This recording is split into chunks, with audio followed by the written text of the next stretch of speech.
Welcome to glam world talks. आज के episode के डिकोडिंग में आपका स्वागत है। जितने भी मुनव्वर फारूकी के फैंस हैं और हेटर्स हैं, ये पूरा जो मुनव्वर फारूकी, आयशा, नाजिला, ये पूरा का पूरा जो कंट्रोवर्सी चल रहा है, हमें पूरा उम्मीद है कि आज का ये वीडियो देखने के बाद आपकी इस पूरी कंट्रोवर्सी को समझने में काफ़ी आसानी होगी और पूरा चीज़ कोशिश करेंगे हम कि एक human psychology point of view से भी क्रिस्टल क्लियर करने की कोशिश करें। थर्सडे को ये इन्फॉर्मेशन आई थी कि वीकेंड का वार शूट हुआ है, उस पर आयशा गई है और मुनव्वर फारूकी को एक्सपोज करेगी। फिर थर्सडे गया, फ्राइडे का वीकेंड का वार गया, वहाँ पे प्रोमो आया जिसमें दिखाया गया कि आयशा खान आ रही है, वो मुनव्वर फारूकी को एक्सपोज करने वाली है। फिर सैटरडे का वीकेंड का वार गया, संडे का एपिसोड हुआ, मंडे का एपिसोड हुआ और आज ट्यूसडे का। 6 दिन तक बिग बॉस ने इतना हवा क्रिएट किया कि न जाने ये कौन सी दुनिया की तोप चीज़ लेके आ रहे हैं और ऐसा होने वाला है कि मुनव्वर फारूकी पूरी तरह एक्सपोज हो जाएगा। इस पूरे 6 दिन के ड्रामा के बाद और इनफैक्ट कल का भी आधा से ज़्यादा एपिसोड आपको देखने के बाद, इस पूरे चीज़ को अगर समराइज़ करना हो तो हम सिर्फ एक लाइन कह के समराइज़ कर सकते हैं कि खोदा पहाड़ निकली चूहिया। ये पूरा का पूरा मैटर कुछ भी नहीं था इसमें जिसके बारे में इतना हल्ला क्रिएट किया गया। और आज के एपिसोड में सबसे पहले विकी जैन ने क्लैरिफाई किया कि ऐसा कुछ भी नहीं है, कोई टू टाइमिंग नहीं होता, ये ट्रांजिशन का फेज होता है। जब आप लॉन्ग टर्म रिलेशनशिप में रहते हैं तो इसी तरह से ट्रांजिशन का फेज आता है। उसके बाद फिर अभिषेक कुमार ने क्लैरिफाई किया कि इसमें क्या है, जब कोई लड़का का ब्रेकअप होता है और मूव ऑन तो ऐसे ही तो करता है कि वो मूव ऑन करने के लिए दूसरी लड़की से बातचीत करता है और उस टाइम पे वो नहीं बताता। आपने शो पे भी देखा होगा कि अभिषेक जब खानजादी से फ्लर्ट करता था या उसके साथ ट्राई करता था मूव ऑन होने का, खानजादी के साथ वो कमिटेड नहीं था, बस एक get to know each other और एक रिलेशनशिप स्टार्टिंग वाले फेज में था, लेकिन कुछ भी अभी तक कमिटमेंट हुआ नहीं था। लेकिन वहाँ पे भी खानजादी से क्या बात हुआ है, नहीं बात हुआ है, ईशा के लिए वो रो रहा है नहीं रो रहा है, ये बात छुपा लेता था खानजादी से। तो इस बात को लेके कोई ये कहना कि अभिषेक टू टाइमिंग कर रहा था, ये कहीं से कोई लॉजिकल नहीं होता है। फिर अभिषेक के बाद अंकिता लोखंडे सुशांत सिंह राजपूत का नाम लेके बताती है कि जब उसका ब्रेकअप हो गया था वो पब्लिकली नहीं बताना चाहती थी कि उसका ब्रेकअप हो गया है, क्योंकि उसके अंदर होप थी कि मे बी वो वापस आएगा। तो तीन तीन लोगों ने ये क्लियरिफाई कर दिया कि ये बिल्कुल भी नॉर्मल है। अब थोड़ी सी फिर से एक बार ह्यूमन साइकोलॉजिकल लेवल पे आप समझने की कोशिश कीजिए। ये दुनिया का इतना कॉमन चीज़ है कि जो भी दुनिया में ऐसा इंसान होगा जिसका लॉन्ग टर्म एक रिलेशनशिप रहा होगा, उसके बाद उसका ब्रेकअप हुआ और वो फिर मूव ऑन होकर उसकी नेक्स्ट गर्लफ्रेंड या नेक्स्ट बॉयफ्रेंड बना है, हर केस में बिल्कुल इसी पैटर्न पे होता है। कोई भी रिलेशनशिप अगर 6 महीने साल भर से ज़्यादा का होता है और सच में दोनों साइड से प्यार अटैचमेंट होता है, तो ऐसा कभी नहीं होता कि वो रातों रात टूटता है। वो हमेशा ऐसा ही होता है कि पहले एक बार टूटता है, फिर उसके बाद कॉमन ग्राउंड पाने की कोशिश करते हैं दोनों मिलके गर्लफ्रेंड बॉयफ्रेंड, फिर उनका पैचअप होता है, फिर टूटता है, फिर पैचअप होता है और अल्टीमेटली फिर दोनों के दोनों लड़का और लड़की मूव ऑन करते हैं किसी और के साथ। कोई पहले कर लेता है, कोई बाद में कर लेता है, बस ये डिफरेंस होता है। लेकिन ऐसा ही होता है दुनिया के हर एक केस में, ऐसा ही होता है। कभी ऐसा नहीं होता कि एक लड़का का एक ब्रेकअप हो गया, ब्रेकअप होने के बाद फिर वो कभी बिल्कुल ट्राई ही नहीं किया कि उसको वापस अपनी लाइफ में लाया जाए। ये हर केस में होता है। लड़का ट्राई करता है, बहुत सारे केस में लड़की भी बहुत ट्राई करती है रिलेशनशिप को बचाने का, और एकदम से नॉर्मल चीज़ है, इसमें कोई भी एबनॉर्मल बात नहीं है। यहाँ पे कुछ लोग कहेंगे कि मुनावर ने गलती ये किया कि उसने आयशा को बताया नहीं कि नाजिला का साथ उसका ब्रेकअप हो चुका है, या मुनावर ने आयशा को बताया नहीं कि वो नाजिला के साथ अभी भी टॉकिंग टर्म्स पे है। तो इसका आंसर बहुत सिंपल है। एक तो मुनावर ने ये कहा कि उसने बताया था और आयशा ने भी एक्सेप्ट किया कि हाँ उसने बताया था, पर उस समय उसने दूसरा रीज़न दिया था। अब रीज़न कुछ भी दिया था लेकिन डायरेक्टली इनडायरेक्टली मुनावर ने बताया था। अब इनडायरेक्टली क्यों बताया और एकदम क्लियरली उसको क्यों नहीं बोला? ऐसा कभी होता है क्या? अगर किसी का एक ब्रेकअप हुआ है, जो ब्रेकअप पब्लिक है, पूरी दुनिया को पता है कि नाजिला मुनावर की गर्लफ्रेंड थी, ये बात सबको पता है। अब ब्रेकअप की बात मुनावर जो है आयशा को बताता है और नाजिला भी एक्सेप्ट करती है कि 4 महीने पहले ब्रेकअप हो चुका था। मुनावर के साथ आयशा ये एक्सेप्ट करती है वो 23 अगस्त को पहली बार कांटेक्ट में आई थी, जो कि बिग बॉस में आने से सिर्फ 2 महीने पहले की बात है। नाजिला ये कहती है कि 4 महीने पहले ब्रेकअप हो गया था, तो इसका मतलब ये बात तो मुनावर बिल्कुल सच बोल रहा है कि उसका ब्रेकअप हो गया था तब वो आयशा के साथ कांटेक्ट में आया था। अब आयशा के साथ कांटेक्ट में आने के बाद मुनव्वर को फिर से नाजिला का याद आना और सोचना कि काश उसके साथ पैचअप हो जाए, इसमें कुछ भी एबनॉर्मल नहीं है, बिल्कुल नॉर्मल ह्यूमन बिहेवियर है, बिल्कुल नॉर्मल ह्यूमन इमोशंस है, इसमें कुछ भी गलत नहीं है। अब ये कहना कि मुनव्वर ने आयशा को ये क्यों नहीं बताया कि अभी भी उससे बात होती है या वो ट्राई कर रहा है, तो ऐसा कभी नहीं होता। इसके दो रीज़न होते हैं। एक कि वो लड़का मूव ऑन करने की कोशिश कर रहा है, तो वो लड़की को अगर ये बोल देगा कि मैं मुझे अभी भी याद आती है उस लड़की की, अभी भी सुशांत सिंह राजपूत की याद आती है ना अंकिता लोखंडे को, हम तो देख रहे हैं शो पर कि अंकिता लोखंडे को रोज सुशांत सिंह राजपूत की याद आती है। तो क्या ये बात रोज वो अपने हस्बैंड को बता रही है कि मुझे सुशांत सिंह राजपूत की याद आती है? इसका मतलब वो अंकिता लोखंडे अपने हस्बैंड के साथ चीट कर रही है, उसके साथ टू टाइमिंग कर रही है, क्योंकि वो अभी भी अपने माइंड में टॉकिंग टर्म्स पे है, अपने माइंड में सुशांत सिंह राजपूत के बारे में सोचती है और शादी करके बैठी है विकी जैन के साथ। तो इसका मतलब क्या विकी जैन को अंकिता लोखंडे चीट कर रही है? नहीं ना। उसी तरह अगर मुनव्वर फारूकी का ब्रेकअप हो गया है पर फिर भी उसको उसकी याद आती है, वो सोचता है कि काश हम फिर से उसके साथ पैचअप हो जाए नाजिला के साथ, इसमें कुछ भी अनयूजुअल नहीं है। और यही रीज़न देते हुए इस बात को डायरेक्टली अगर बोल के आयशा के साथ वो अपना डिस्कनेक्ट करता, तो आयशा ज़्यादा हर्ट होती, और आयशा को हर्ट ना हो इस चीज़ से बचाने के लिए उसने ये रीज़न ना देते हुए उसने क्लियरली उसको बोला कि मैं मेंटली और फिजिकली तुम्हारे साथ नहीं रह पाऊंगा। और उसके बाद फिर उसने आयशा के साथ ऑलरेडी डिस्कनेक्ट कर चुका था। मुनव्वर ऑलरेडी आयशा के साथ ब्रेकअप कर चुका था। ब्रेकअप तो खैर गलत वर्ड है, क्योंकि दोनों के दोनों कमिटेड रिलेशनशिप में थे ही नहीं। सिर्फ जिस तरह से आपकी खानजादी और अभिषेक एक ट्रांजिशन फेज में थे, एक गेट टू नो वाले फेज में थे, वैसा ही फेज था आयशा और मुनव्वर का, जिसपे कि आयशा खुद एक्सेप्ट कर चुकी है, बहुत मल्टीपल टाइम्स शो में बोल चुकी है कि वो कभी भी कमिटेड रिलेशनशिप इन दोनों का था नहीं, वैसा एग्जैक्टली अभी डेटिंग वाला फेज स्टार्ट नहीं हुआ था। ये बात वो खुद एक्सेप्ट कर चुकी है। तो यहाँ पे मुनव्वर फारूकी कहाँ से गलत होता है? वो अगर सामने से आयशा को, जब तक कमिटमेंट हुआ नहीं, अभी कुछ गर्लफ्रेंड बॉयफ्रेंड बने भी नहीं थे ये दोनों, उस समय मुनव्वर ये बोलता कि नाजिला की मुझे अभी भी याद आती है, या उससे या उसको अभी भी मैं चाहता हूँ कि काश वो वापस लौट आए, तो वो तो आयशा को ज़्यादा हर्ट करता ना। कोई भी लड़का ऐसा नहीं करता, कोई भी लड़की ऐसा नहीं करती, अंकिता लोखंडे ऐसा नहीं करती कि वो जाके बार बार विकी को बोले कि मुझे अभी भी सुशांत सिंह राजपूत की याद आ रही है। अभिषेक खानजादी के साथ ऐसा नहीं करता कि वो बार बार खानजादी को जाके बोले कि मुझे ईशा की अभी भी याद आती है, मैं अभी भी मूव ऑन नहीं कर पाया हूँ।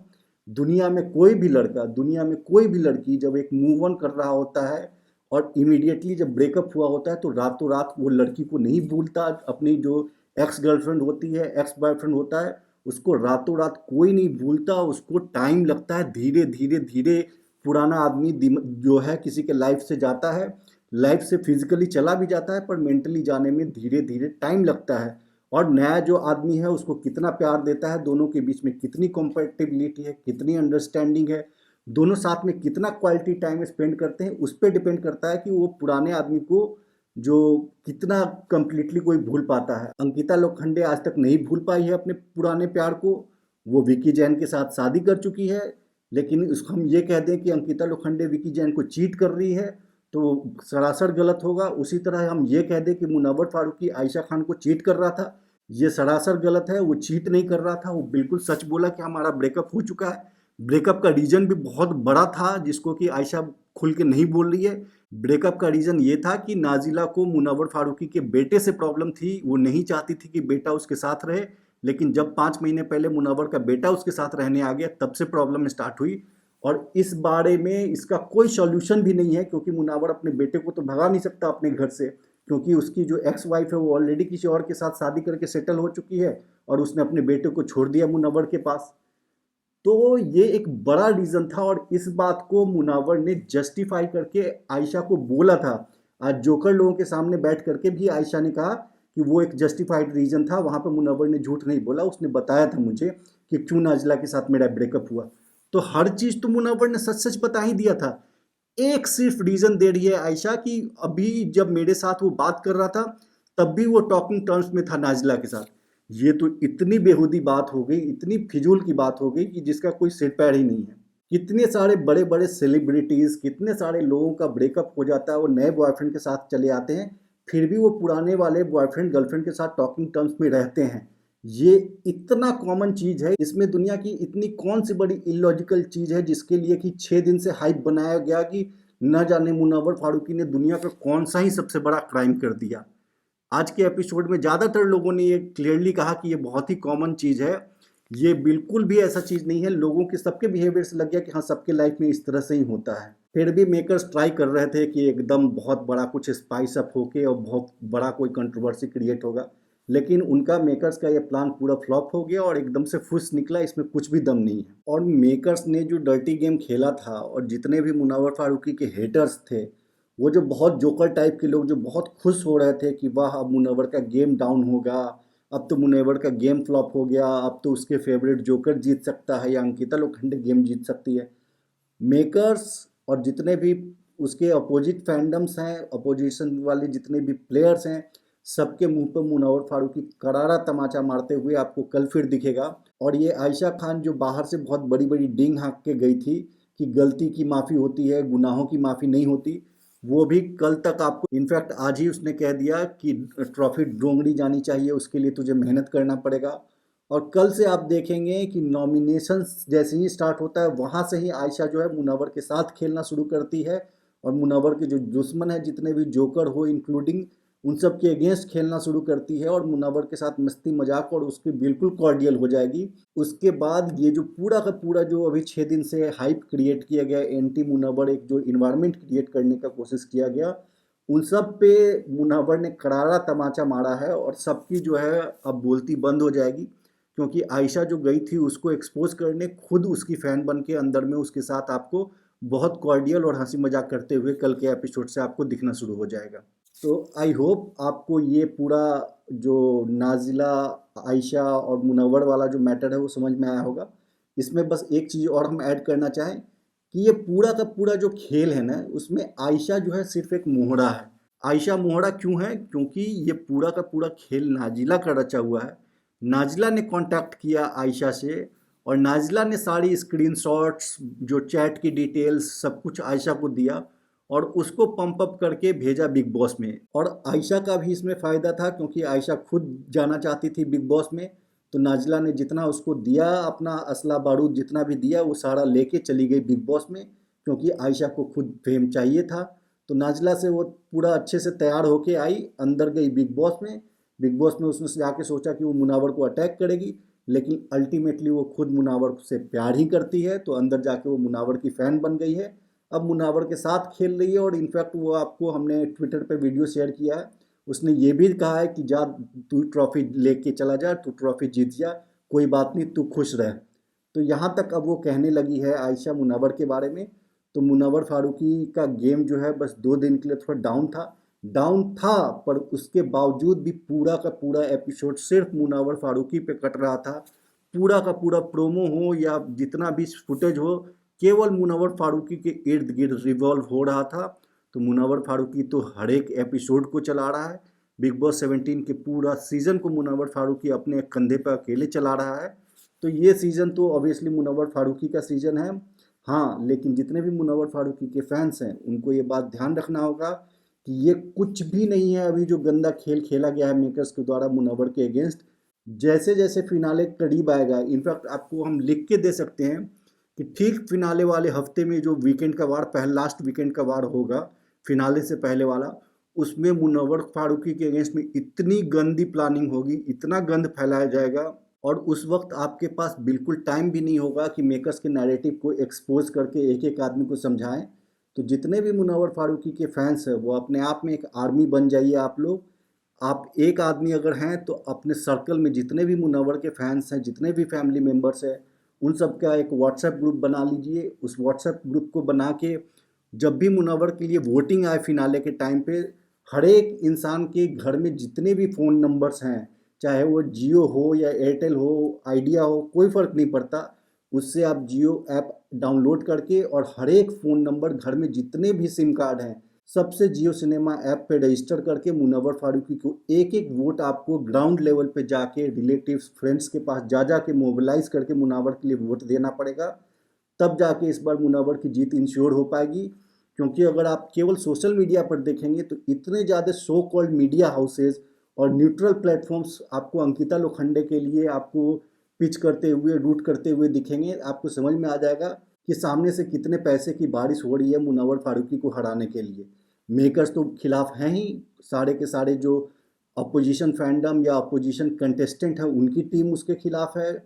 और उसके अलावा हमारा जोकर है, जोकर की भी आपने देखा है कि बीबी किंग कॉन्टेस्ट में किस तरह से यूएस और कहाँ कहाँ से बॉट लगा के जीतने की कोशिश करते हैं। तो ये सारे डर्टी गेम मुनव्वर को हराने के लिए होगा, और उन सब को हराने के लिए एक एक मुनव्वर फारूकी के फैंस को गियर अप करके और बहुत ही ज़बरदस्त सपोर्ट की ज़रूरत पड़ेगी। लास्ट के 2-3 हफ्ते में खास करके और ज़्यादा सपोर्ट की ज़रूरत पड़ेगी, क्योंकि लास्ट के 2 हफ्ते में और गंध जो है मुनव्वर की तरफ फेंका जाएगा और उससे मुनव्वर फारूकी के फैंस को ही लड़ना पड़ेगा। तो आई होप ये पूरा का पूरा जो मैटर था ये आपने समझ लिया होगा। इसमें ऐसा कुछ भी तोप वाली बात नहीं थी, बहुत सिंपल ह्यूमन रिलेशनशिप, बहुत ही सिंपल ह्यूमन इमोशंस के कॉम्प्लिकेशंस, ह्यूमन रिलेशनशिप्स के कॉम्प्लिकेशंस हैं, जिससे कि इस शो का कोई लेना देना ही नहीं है। अगर आपको याद होगा बिग बॉस सीजन ओटीटी में अविनाश सचदेवा नाम का एक कंटेस्टेंट था जो कि सेकेंड लास्ट वीक तक लास्ट किया था शो में। अविनाश सचदेवा की एक्स गर्लफ्रेंड थी रुबीना दिलेख। फिर उस आदमी ने एक लड़की से शादी किया, फिर शादी के साथ उसका डिवोर्स हुआ। फिर उसकी एक गर्लफ्रेंड थी पलक पुरुस्वामी। पलक पुरुस्वामी और अविनाश सचदेवा एक साथ बिग बॉस में गए। वहाँ पे पलक पुरुस्वामी जो है शो से बाहर हो गई। फिर अविनाश ने शो के अंदर फलक नाज नाम की एक कंटेस्टेंट को प्रपोज किया, उसको वहाँ पे बोला कि मैं तुम्हें पसंद करता हूँ। फिर बाहर फलक नाज की सिस्टर ने ये क्लेम किया कि जो अविनाश है वो मेरे साथ डेट कर रहा था। इतना घिचपिच और इतना वो पूरा का पूरा कॉम्प्लेक्स मामला था। लेकिन तब तो मेकर्स को किसी के पर्सनल लाइफ से कुछ लेना देना नहीं था। तब मेकर्स चाहते थे फलक नाज की बहन को लेके आके और इस तरह से भी गंदा एक सीन क्रिएट कर सकते थे। लेकिन तब मेकर्स को किसी के पर्सनल लाइफ से कोई लेना देना नहीं था, इस बात को नहीं उछाला। इनफैक्ट फलक की बहन आई भी थी वीकेंड के वार पे अपनी बहन को वो मोटिवेट करने के लिए, तब भी इस टॉपिक को नहीं उठाया गया। लेकिन यहाँ पे बिग बॉस को एक ऑलरेडी एक मसालेदार वाइल्ड कार्ड कंटेस्टेंट चाहिए थी, और मुनव्वर फारूकी टीआरपी किंग है क्योंकि मुनव्वर से सबसे ज़्यादा टीआरपी मिल रहा है। तो बिग बॉस ने इस मौके पर चौका मारते हुए एक गंदा गेम खेलने का ट्राई किया। और बिग बॉस OT2 में अविनाश सचदेवा कोई बहुत कंटेंट नहीं दे रहा था, उसके नाम पे टीआरपी नहीं आ रही थी। उस टाइम पर सिर्फ अभिषेक मलान और मनीषा रानी दो ही कंटेस्टेंट थे जिनके कंधे पे पूरा का पूरा शो चल रहा था। बाद में फिर कुछ वाइल्ड कार्ड इल्विश यादव, आशिका भाटिया हैं, तो उन्होंने भी शो को कैरी किया। लेकिन तब तक जिस समय ये सब कुछ चल रहा था तब तक सिर्फ मनीषा रानी और अभिषेक मल्हान यही दो शो को कैरी कर रहे थे। अविनाश से कोई टीआरपी नहीं मिल रहा था तो बिग बॉस ने ऐसा नहीं किया। लेकिन यहाँ पे चूंकि पूरा का पूरा टीआरपी मुनव्वर फारूकी अकेले दे रहा है तो मेकर्स ने ये गंदा के मुनव्वर के खिलाफ खेला। तो ये था पूरा का पूरा मुनव्वर फारूकी का मैटर। आई होप ये अब क्लियर हो गया होगा। जितने भी हेटर्स हैं उनको भी समझ में आ गया होगा कि भाई ऐसा कुछ भी नहीं है, आप जितना भी एलिगेशन लगाना चाहते हो लगाते रहो, पर इस मैटर में कोई दम नहीं है। यहाँ पे मुनव्वर फारूकी कहीं से कोई गलत नहीं है। अब आज के एपिसोड की जो कुछ और छोटी छोटी बातें हैं उस पर बात कर लेते हैं शॉर्ट में। सबसे पहले हमने देखा अभिषेक का विकी जैन और अंकिता के साथ लड़ाई। अभिषेक कुमार को शो से बाहर निकाल के फेंक देना चाहिए। उस आदमी को इतनी बेसिक कर्टसी नहीं है कि किसी भी इंसान का एक पर्सनल फिजिकल स्पेस होता है, किसी भी इंसान के पर्सनल स्पेस के अंदर वो घुस जाता है लड़ाई में। अंकिता के भी एकदम मुंह तक पहुंच गया था और अंकिता ने बहुत अच्छा बोला कि आप घुस जा मेरे मुंह में। तो ये जो है ना, एक लड़की का लड़का है तो चलो फिर भी आप चल जाता है, लेकिन किसी भी फीमेल के पर्सनल स्पेस में मुंह के इतने करीब पहुंच जाना ये बहुत ही गंदा लेवल का पोकिंग होता है। और वहाँ पर अगर ईशा ने उसको धक्का मार दिया था और अगर अंकिता भी उसको धक्का मार देती है तो इसमें कोई गलत नहीं है, ये बहुत ही हाई लेवल की बदतमीजी है। उसके बाद जिस तरह से उसने विकी को धक्का मारा था, इसी चीज़ के लिए अभिषेक को बिग बॉस सीजन 17 स्टार्ट होते ही दूसरे दिन ही लास्ट वार्निंग मिल गई थी। और लास्ट वार्निंग के बाद उसका कितनी बार उसने सेम हरकत रिपीट की है। तो बिग बॉस अगर चाहें अभिषेक को निकाल भी दे तो यहाँ पे कोई गलत काम नहीं होगा, बिल्कुल जस्टिफाइड होगा। इसके अलावा फिर आपने देखा कि कैसे मनारा, अंकिता और ये ईशा मिलकर मुनव्वर के बारे में बिचिंग कर रही थी। उसके बाद मनारा चोपड़ा ने मुनव्वर फारूकी के सामने बिल्कुल सही कहा कि ये अंकिता लोखंडे कैसी दोस्त है कि जब उसका दोस्त जो कहती है मेरा बेस्ट फ्रेंड है मुन्ना है, और जब आयशा आई और मुनव्वर रो रहा था और डिप्रेस्ड था तो वो घूम के आयशा के साथ विक्की और अंकिता दोनों मज़े ले रहे थे। और फिर जाके बाथरूम में बैठ के वो पूछ रही है बाहर की बात कि कैसा दिखा रहा है बाहर, ये दिखा रहा है नहीं दिखा रहा है, कैसे लग रहे हैं हम, ये सारी बातें बैठ के पूछ रही थी। तो वहाँ पे मनारा चोपड़ा बिल्कुल सही थी। हालांकि मनारा ने भी पीठ पीछे बिचिंग की थी, लेकिन यहाँ पे अब चूंकि 9 हफ्ते हो चुके हैं, अगर आपने हमारा स्टार्टिंग का वीडियो देखा होगा तो हमने हमेशा ये कहा कि मनारा को थोड़ा ऑब्जर्व करना पड़ेगा, कॉम्प्लेक्स पर्सनालिटी है, उसके बारे में हम वर्डिक्ट या जजमेंट जो अभी पास नहीं कर सकते हैं। लेकिन अब चूंकि 9-10 हफ्ते हो चुके हैं, अब हम मनारा चोपड़ा के बारे में कुछ चीज़ें कॉन्फिडेंटली कह सकते हैं। सबसे पहली बात कि मनारा चोपड़ा का ये है नेचर कि सामने जो आदमी होता है उसके साथ बैठ के वो अपनी दोस्तों की भी बिचिंग कर लेती है, उसकी बुराई कर लेती है जो उसको लगता है उसके मन में। लेकिन अब 9 हफ्ते हो चुके हैं, 9 हफ्ते के बाद ये बात हम सेफली कह सकते हैं कि मनारा चोपड़ा का एक सॉफ्ट कॉर्नर है मुनव्वर फारूकी की तरफ। इससे कोई अब बिल्कुल भी डिनाई नहीं कर सकते। मनारा चोपड़ा का एक सॉफ्ट कॉर्नर है मुनव्वर की तरफ, और वो मुनव्वर के साथ एक अच्छी दोस्ती मेंटेन करना चाहती है इस शो के अंदर और शो के बाहर भी। ये बिल्कुल भी इसमें अब इफ़ एंड बट वाली बात नहीं, ये एकदम ही बिल्कुल भी कंफर्म बात है। जिस तरह से वो मुनव्वर के आज जब बहुत ब्रेकडाउन हो गया, जिस तरह से वो परेशान थी, उसके आप दो मतलब निकाल सकते हैं। एक तो ये कि मे बी उसको भी मुनव्वर से प्यार हो गया है, दूसरा ये कि वो सच में अपने दोस्त को इतना ज़्यादा तड़पता हुआ देख के वो बहुत ज़्यादा अंदर से विचलित थी। हमें सेकेंड ऑप्शन ज़्यादा सही लग रहा है, पर दोनों में से कोई भी रीज़न हो, ये बात में 100% अब डिनाई नहीं किया जा सकता कि हाँ, ये सच है कि वो पीठ पीछे मुनव्वर की बुराई कर लेती है। लेकिन ये भी पैरेलली सच है कि मुनव्वर फारूकी के लिए मनारा चोपड़ा के मन में एक सॉफ्ट कॉर्नर, एक स्ट्रॉन्ग सॉफ्ट कॉर्नर है। इस बात से हम बिल्कुल भी अब डिनाई नहीं कर सकते। तो ये फैक्ट है, चाहे आप इस बात को माने या ना माने, लेकिन एक्शंस जो है मनारा चोपड़ा के, ये तो इस बात को ही कंफर्म करते हैं। As a student of psychology हम ये 100% कह सकते हैं कि मनारा चोपड़ा जो है एक सॉफ्ट कॉर्नर रखती है मुनव्वर फारूकी के लिए अपने दिल में। और इसी वजह से मनारा चोपड़ा का अभिषेक के साथ भी फाइट हुआ, क्योंकि वो इतना ज़्यादा अफेक्ट हो जाती है मुनव्वर को लेके, अगर कुछ इस तरह से टॉन्ट किया जाए या जो किया जाए, क्योंकि उसको सच में मुनव्वर फारूकी अफेक्ट करता है।